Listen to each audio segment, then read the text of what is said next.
वळण आत्मकथन अभिवाचन. लेखक सरोज कुमार मिठारी. भाग 20.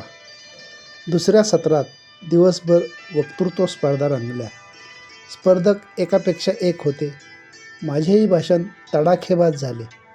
सर्वच विद्यार्थ्यांनी टाळ्यांच्या गजरात प्रतिसाद दिला. नंबर येणार याची खात्री होती. प्रतीक्षा निकालाचीच होती.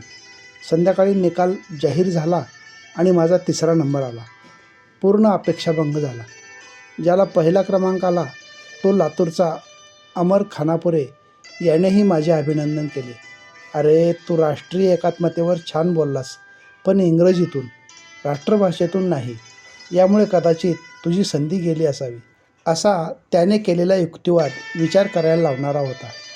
नियमानुसार भाषा निवडून आणि चांगले भाषण करूनही नंबर न आल्याने आम्ही नाराज झालो, पण निकाल मान्य केला. नाट्यस्पर्धा शाहू स्मारक भवनात रंगल्या. यातही सहकाऱ्यांनी जीवतोड मेहनत केली. सादरीकरण उत्कृष्ट झाले. हिंगोलीचा सुशीलकुमार धनमने यानेही स्पर्धेत छाप पाडली. पुढे तो आमचा मित्र झाला. स्पर्धेतील यशाबद्दल तत्कालीन जिल्हा न्यायाधीश श्रीयुत शेटेसाहेब यांच्या हस्ते ढाल, प्रशस्तीपत्रे देऊन आमचा गौरव करण्यात आला. दिल्लीची संधी हुकली होती, पण रिकाम्या हाती आम्ही आलो नाही हे समाधान होते. कॉलेजनेही आमचे जोरदार स्वागत केले. युवा महोत्सव यादगार ठरला. सोमवार ते शनिवार कॉलेज आणि रविवारी शेंडा पार्क अशा माझ्या फेऱ्या सुरू राहिल्या. आईनेही कंबर कसून पप्पांची जमेल ती शुश्रूषा केली. पप्पा शेंडा पार्क कुष्ठधाममध्ये राहून उपचार घेत आहेत ही वार्ता आता अनेकांपर्यंत पोहोचली होती. त्यांना दाखल केले ते बरे झाले. मरुदेत तिकडे. काय केले आयुष्यभर त्याने? नुसते फिरून दिवस काढले. असे बोलूनही आमचे सांत्वन करणारे जसे भेटले तसे दैवी कोप असेल, काही करायचे राहिले का बघा, कोणत्या देवाची जत्रा राहिली असेल तर करा, असे अनाहूत सल्ले देणारे महाभागही भेटले. त्यामुळे साहजिकच आईवर थोडे दडपण यायचे, पण तिची समजूत काढून बोलणाऱ्यांकडे दुर्लक्ष करायला सांगितले. 6 महिन्यांच्या उपचारानंतर पप्पा पूर्वीसारखे पुन्हा ठणठणीत झाले. डिस्चार्ज घेऊन त्यांना घरी आणले. कामासाठी परत कोल्हापूरला जायचे नाही, घरीच थांबायचे अशी सक्त सूचना मी केली. पण घरी थांबून कंटाळलेले पप्पा नेहमीप्रमाणे फिरू लागले. पाहुणे व नातेवाईक यांच्याकडे जाऊ लागले. तेव्हा मात्र त्यांना काही लोकांच्याकडून वाईट वागणूक मिळू लागली. आमच्यासोबत चांगले वागणारेही काही आमच्या परोक्ष त्यांना अपमानास्पद वागणूक देऊ लागले. याची कुठेतरी एक जाणीव आता पप्पांनाही होत होती. एकदा संध्याकाळी कॉलेजवरून मी परतलो तेव्हा पप्पा बराच वेळ शांत बसलेले दिसले. म्हटले, तब्येत बरी नाही काय? तेव्हा हाय की म्हणाले.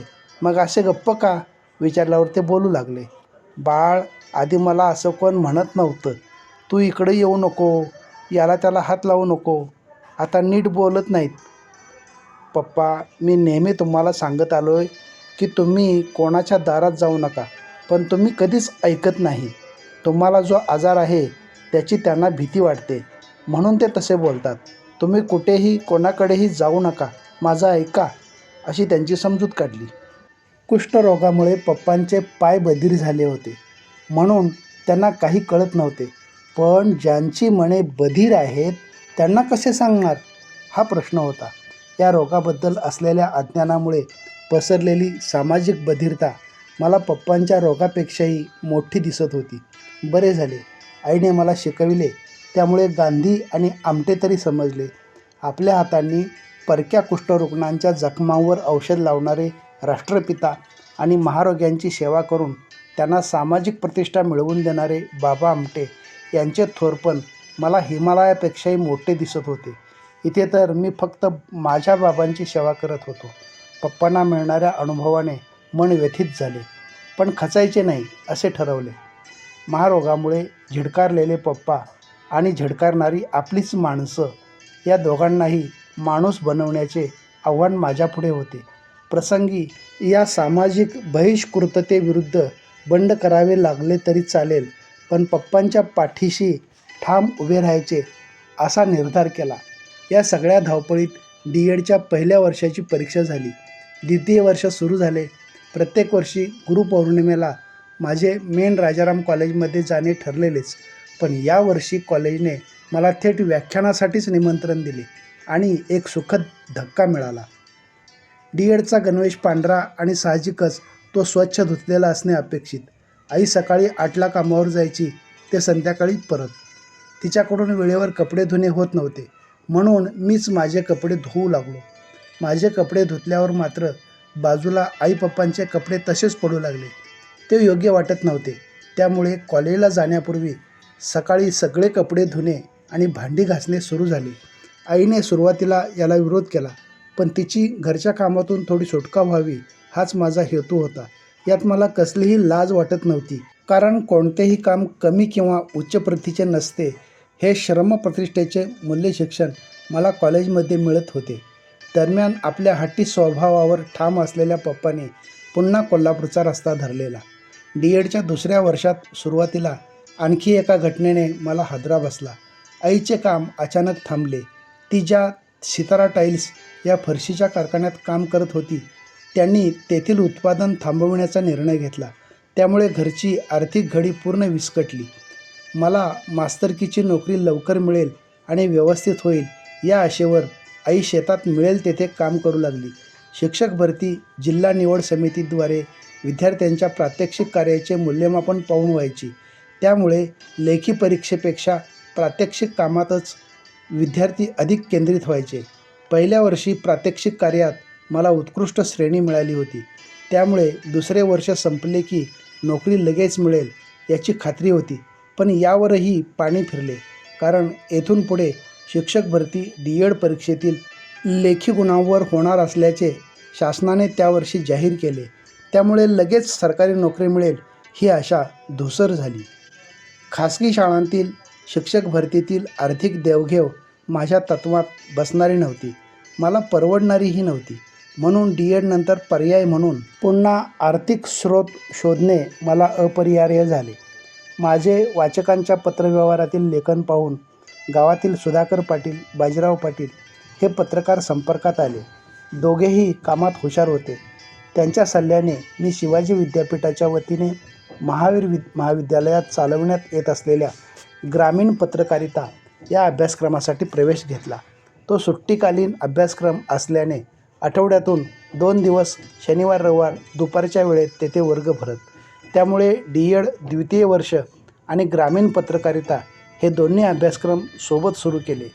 पत्रकारिता वर्गासाठी सडोलीकर सर, सकाळचे तत्कालीन जिल्हा प्रतिनिधी विश्वास पाटील, तरुण भारतचे मांडवकर सर, बी न्यूजचे चारुदत्त जोशी हे मार्गदर्शक होते.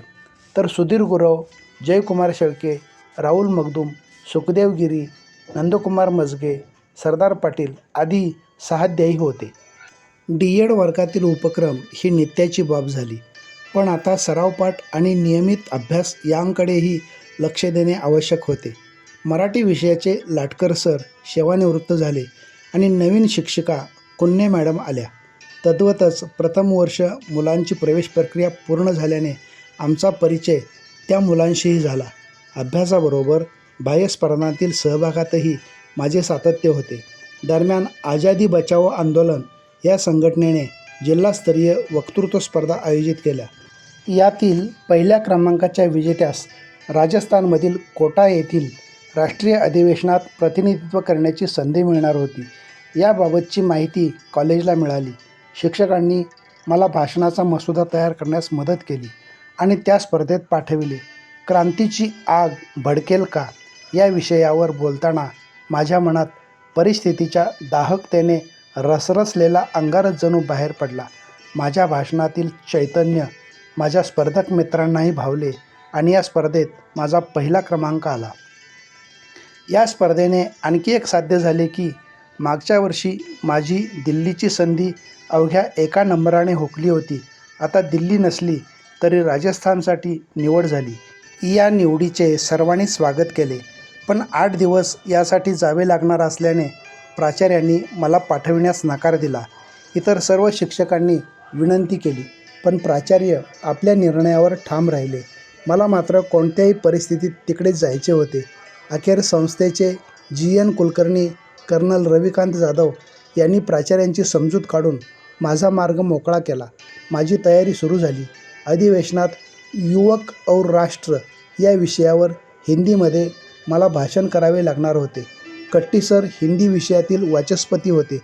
त्यांनी प्रचंड मेहनत घेऊन मला राजस्थानची वैशिष्ट्ये, तिथला इतिहास यावर मार्गदर्शन केले. माझ्याकडून सराव करून घेतला. सर्वांच्या शुभेच्छा घेऊन प्रवासाला निघालो. नारायण पवार सोबतीला होतेच. वळण आत्मकथन अभिवाचन. लेखक सरोज कुमार मिठारी. भाग 20 समाप्त. धन्यवाद.